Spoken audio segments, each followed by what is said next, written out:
Bonjour, je m'appelle Olivier Duceppe, je suis originaire de la région et j'habite toujours à proximité d'Angers. Je suis un ancien, je suis sorti en 2003, l'école s'appelait à l'époque l'ISTIA.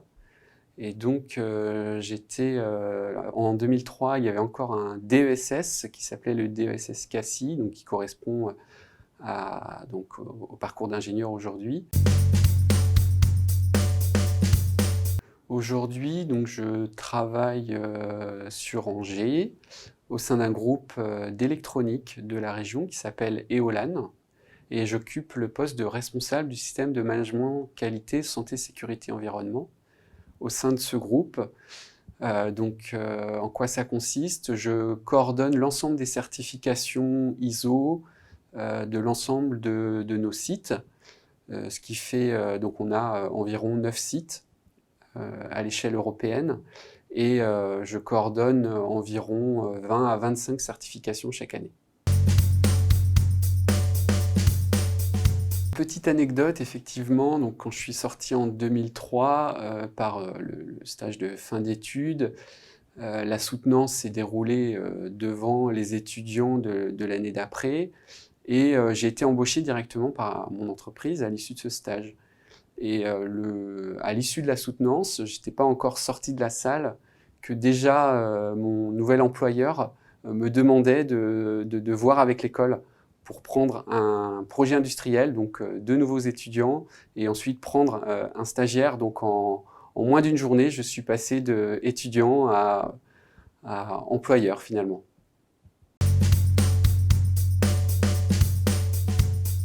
Alors, futur diplômé, effectivement, il faut se concentrer sur les sujets plus que sur le salaire d'embauche ou ce genre de questions. Il faut vraiment choisir son parcours initial, ses premières expériences, ses premiers emplois. C'est très important pour la suite. Et une fois que les compétences sont développées, vous aurez plus facilement la possibilité d'aller chercher un emploi encore plus convenable, plus satisfaisant d'un point de vue du salaire. Alors l'école est extrêmement bien positionnée pour les compétences en matière de qualité, de gestion de projet.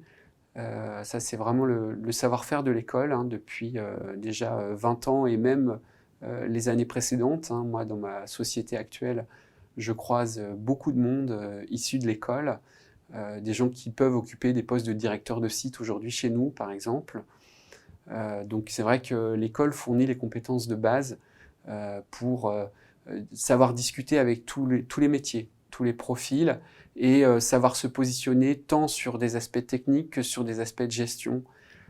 Et c'est extrêmement important de savoir s'interfacer avec les deux et de piloter des programmes et des problématiques qui peuvent être assez complexes. Le savoir-faire de l'école est là, je trouve, donc c'est de préparer des étudiants à faire face aux difficultés qui vont être à gérer dans les entreprises, à traiter des sujets qui ne sont pas forcément traités par les autres métiers, et notamment par des étudiants qui peuvent sortir d'écoles beaucoup plus techniques, qui sont beaucoup moins à l'aise que nous dans la gestion de problèmes.